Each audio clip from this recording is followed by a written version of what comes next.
Barb Steinberg. I am a parent coach for parents of teen girls, a teen life coach, and a speaker on parenting teen girls.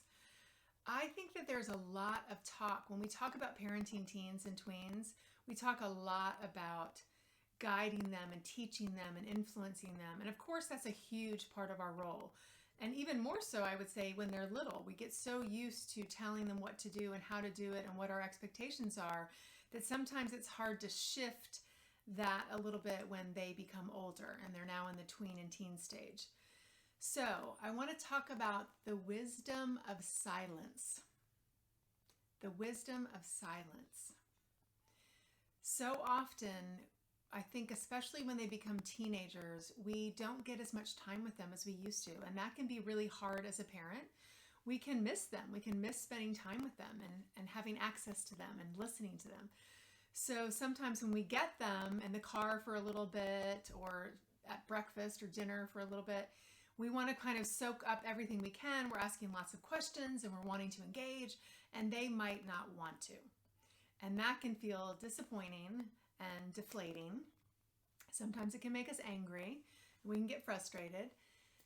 Those emotions are certainly okay to have and certainly okay to feel. You probably don't want to express those to your teenager because it certainly won't cause her to want to open up and tell you more if she feels like that she's already disappointing you and angering you by not talking enough.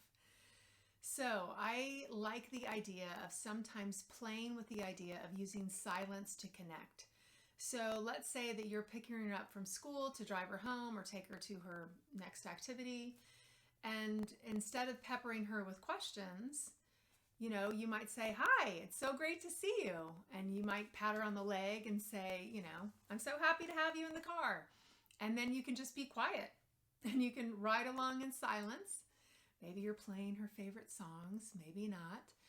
But you aren't saying anything. And what you're doing is you're allowing space for her to decompress from her day, to have some quiet time and some thoughts.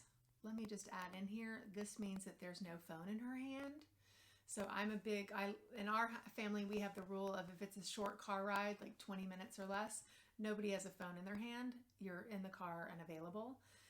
So, you're just driving along and there's silence. So you're creating space for her to, as I said, decompress from the day, to have her own thoughts, to think about her life, herself, the happenings of the day. And usually what happens is in time, she's going to say something. She's going to open up and share something. And she's now letting you, this is the thing that's on my mind. This is what I want to talk about. And it allows for some connection to take place. So silence is golden, and it really can work wonders with our teenagers.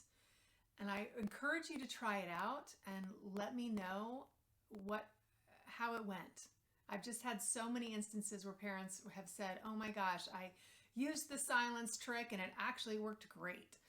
And try it often and let me know how it goes. I think it'll be good. And if you found this video helpful, I hope that you'll like it and share it. And if you want more tools and tips on communicating with your teens in ways that work, I hope you'll check out my online course, Talking to Your Teens, on my website, barbsteinberg.com. Thank you so much for listening and have a great day.